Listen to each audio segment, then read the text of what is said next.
The following day, a couple of hours had passed, and the group continued their journey through the forest in the state of Tennessee. With the supplies they had found in town, the group had all something to eat to keep their strength up for a while, and would now make more progress than before. It would only be a matter of time before they all ran out, which is why they needed to keep creative and keep it lasting for a long time. And with all the medical supplies they found, Bonnie was able to wrap proper bandages around Lee's shoulder, Mike's arm, and Luke's leg and ribs. It looked like it was going to work, but only time would tell if they recovered or not. As Lee continued to escort the group through the forest, he was so focused and he was unaware of the danger behind him. A lone walker was sitting with his back pressed up against the boulder, spotted his first victim for the day, and stood up to try and approach him. Clementine gasped when the walker came into view, and quickly tried to warn Lee about the danger before it was too late. "Lee, Walker!" she screeched. Lee swiftly turned around in panic when the walker grabbed onto him, attempt to bite him. He panicked and placed his arm against its neck, instead using his free hand to hold one of its arms, preventing him from biting him. "Oh, shit!" "Lee!" Bonnie shouted. Clementine quickly ran forward and retrieved her Glock 17 out, aimed towards the walker. With a good aim and only one shot, Clementine fired and hit the walker directly on the side of its head, killing it and saving Lee's life. She sighed in relief and placed her gun back in her pocket. Lee sighed in relief after narrowly cheating death and pushed now the dead walker away. He did quick check across his arm to make sure it did not bite him. Fortunately, he was okay and unscathed. "Shit, that was close. Thanks, Clem." Due to the gunfire, it had caused AJ to cry in front of the fear or sadness. Mike still continued to hold him while he made his way over towards Lee and stood beside Clementine. "That was too close." "It came out of nowhere," Lee explained, taking a couple breaths for a moment to get over that near-death experience. "The feeling never gets better. Jesus. I should have paid more attention."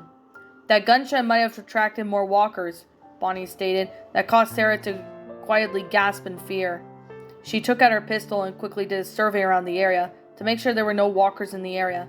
"We better keep moving, y'all." Lee nodded in agreement, and immediately Lee continued heading towards the path where they were walking down. The group followed closely. He continued leading the group just for a few more seconds when he stopped and spotted something in the distance. It was a house, or it looked like it would be a house, but it was half built at least. "Guys, there's a house on the other side of the lake." Clementine walked beside him and took a pair of binoculars that she retrieved from the gift shop, placed them over her eyes, and looked over to where the half-built house was. And by the looks of it, it looked uninhabited. "It looks empty." She then took her binoculars off and handed them over to her guardian. Lee placed the binoculars off of his eyes and looked over in the same direction Clementine did. He too could see the half-built house in the clear view, what looked to be empty. He handed them back to Clementine and turned towards the rest of the group. "We got into the empty house over by the lake. Could be a good place to rest up for a while." "Good. I need to get off my feet for a while," Luke admitted, as he stood beside the rest of the group. "But how do we get across?" Bonnie asked, looking down at both ends, the frozen lake, to see if there was a bridge or something they could use to get across by. But there was nothing in their direction. Lee could only think of an idea that no one was going to like, but maybe it was the only way. "Guys, I think we're going to have to walk across the ice." Everyone's expression changed to a shocked one's, including Clementine, who never thought Lee would suggest something that took such a big risk for them all. Going across the ice? That could go wrong for many reasons. "Do we have to?" Clementine inquired. Obviously, she was not enthusiastic about walking across the ice. "Is there any other way?" "I don't like it either, Clem. But who knows? How long would it take for us to find a crossing?" Lee responded, but he soon turned his attention over to Mike's shoulder when he saw something in the distance. His expression changed when he could only see an old friend limping towards him. "I don't think they want us to go either." Everyone turned their attention to see multiple walkers making their way towards the group in the distance. Either they were attracted by the gunshot, had followed them there, or just simply happened to stumble upon them. Either way, the group was not tending to stick around to find out. In an act of panic, Sarah began panting heavily, and struggled to breathe for a moment. She quickly turned around in an attempt to run across the lake, but Lee stood in her way and placed his hand upon her shoulders. "Sarah, look at me," Lee requested, knowing he was going to have to make this quick before the walkers were upon them. "It's going to be okay. We need to stick together. We're going to cross this lake slowly, all right?" Sarah nodded in agreement, but at the same time she remembered her father always telling her how it was okay when it wasn't. He had told her so many times, yet he was the one who fallen victim to the walkers and suffered in agony before he died. "Lee, what's the plan here?" Bonnie inquired, taking out her pistol and prepared to take them out. "We go across the lake," Lee answered, taking his hands off of Sarah's shoulders as he turned towards the frozen lake. He was still unsure if he wanted to do this, but they were running out of time and options, and there was no other way. "There's no other way. We'll have to cross the lake." He turned back towards everyone and gave necessary cautions if they would need to take action. "Everyone spread out from each other and go slowly. We do this nice and steady, and if we can make this." With no other option, the group turned around and slowly made their way over across the frozen ice. To be safe, they all spread out from one another to avoid putting too much weight onto the ice, then just prayed that it was strong enough to hold them. There was silence, but no silence from each and every one of them.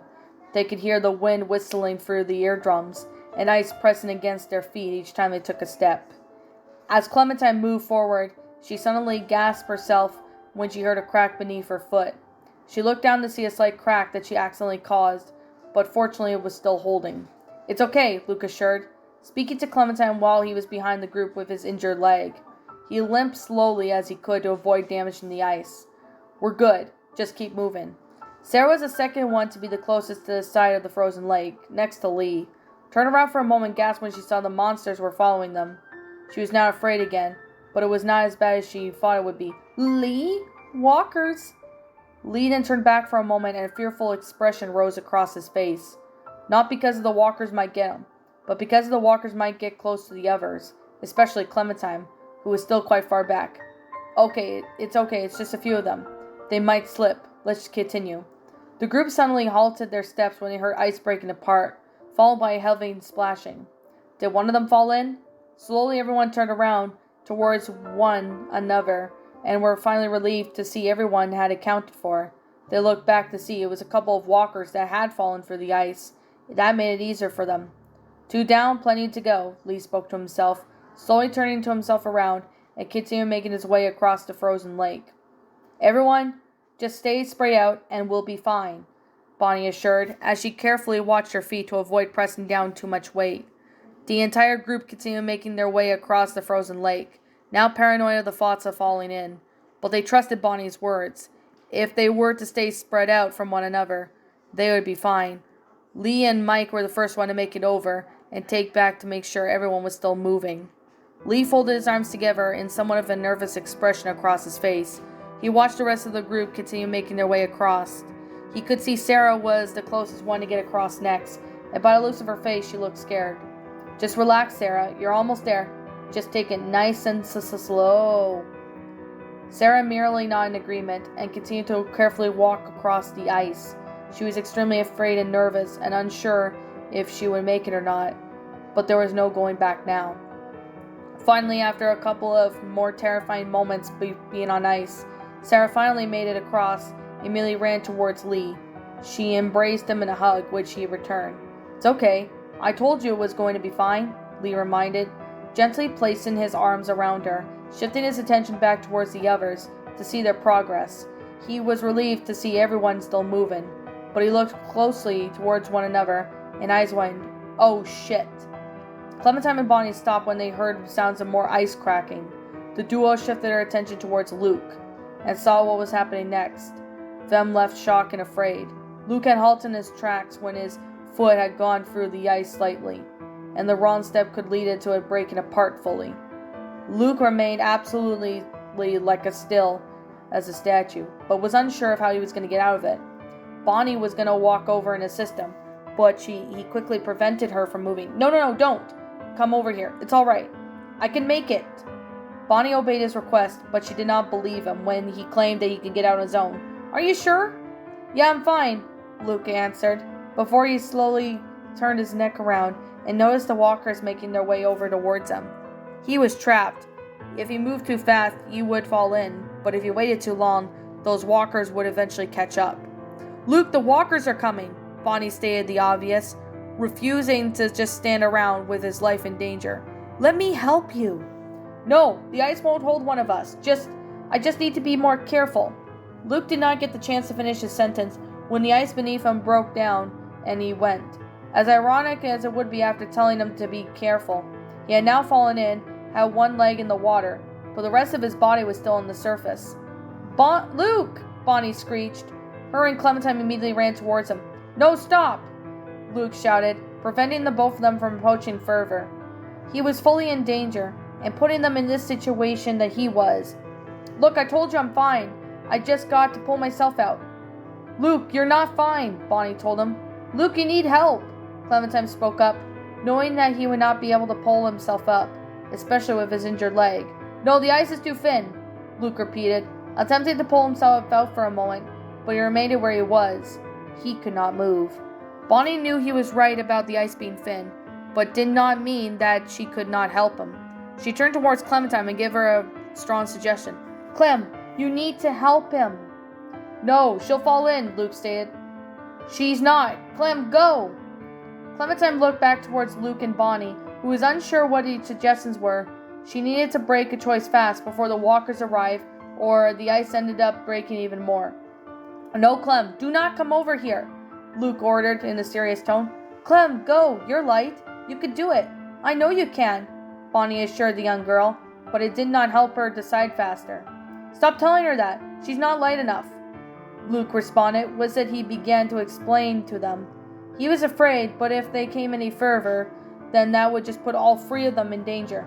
"Look, guys, just both of you take your guns and shoot out the damn walkers, okay?" Bonnie did take out her pistol and prepared to shoot down the walkers. She still thought of sending Clementine would be the best thing. "Clem, you can make it.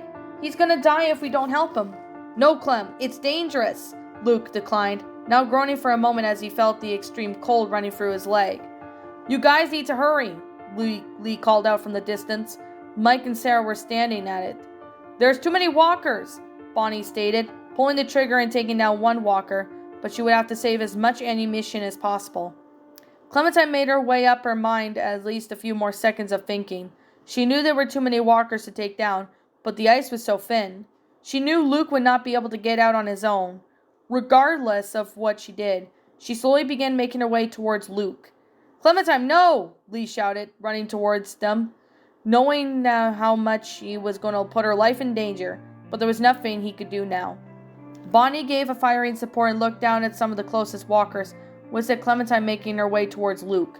She was now going even more slowly than ever, hoping this would reduce the chances of breaking the ice. "Clem, go back," Luke requested, his voice stuttering slightly due to the cold. "It's going to be okay," Clementine reassured, extending her arm out as she continued making her way towards him. She continued doing so when Luke lifted up his arm to take his hand. "I got you, Luke. It's okay. It's okay." As if Clem's words were lies, the ice broke through her feet and went down Luke and Clementine into the freezing water. The two of them were in extreme danger, either freezing to death, drowning, or maybe both. "Clementine!" Lee screamed at the top of his lungs. He threw the bag over his shoulder and immediately ran over the ice, sprinting towards Clementine and Luke had fallen. Ignoring the danger of the ice and refusing to let her die, he promised to protect her no matter what. Underneath the ice, Clementine panicked as she swam back up towards the Holy Felon, but lost her way and was trapped underneath. She tried her best to get a hold of a little breath she had got, swam over towards the ice. She curled her hands into a fist and banged on it but in the ice to attempt to break it. But the ice was strong. After a couple attempts to break the ice, Clementine felt something tug under her ankle. She panicked when she was pulled down. She simply looked down in the darkness and the water, even despite the water blurring her vision. She could not believe it. It was a walker. They could swim? So much for Kenny's plan for a boat. Clementine panicked and kicked her foot against the walker's head until it let go. She swam up and was able to find the hole they fell in, but to her horror, another walker emerged in front of her. Before it could attack, a familiar face appeared behind it. Luke grabbed the walker and struggled with it for a moment until he pushed it down, swam up and gave to the same hole. The walker attempted to grab his ankle, but it missed slowly and sank down to the bottom. Before Clementine could even blink, she felt something, another grip on her shoulders, and yank her out of the water. Clementine was let out of breath as she was dropped to the side by her savior, but the danger was not over yet. "Clementine!" Lee gasped, examining her just for a couple seconds. Seeing her condition did not look good one bit. "You're going to be fine. Luke, Luke," Clementine requested, while she was shivering heavily. Her skin had turned completely white from the effects of the ice. She was going to die unless she was able to get warm. Lee was more concerned about her than Luke, but he did not turn his attention to the hole where Luke was half out. Using his arms to help himself out, Lee grabbed his hands and pulled him out of the ice. He too was on the verge of freezing to death unless they got warm. "Luke!" Bonnie shouted, only a few feet from the trio. "They're going to freeze to death if they don't get warm," Lee explained, in a quickly panicking tone. He quickly scooped up Clementine in his arms and raced towards the half-built house. Luke was assisted by Bonnie up to his feet and immediately limped his way towards the house. He kept his arms around his chest and attempted to keep warm just for a little longer. They had to get warm before it was too late.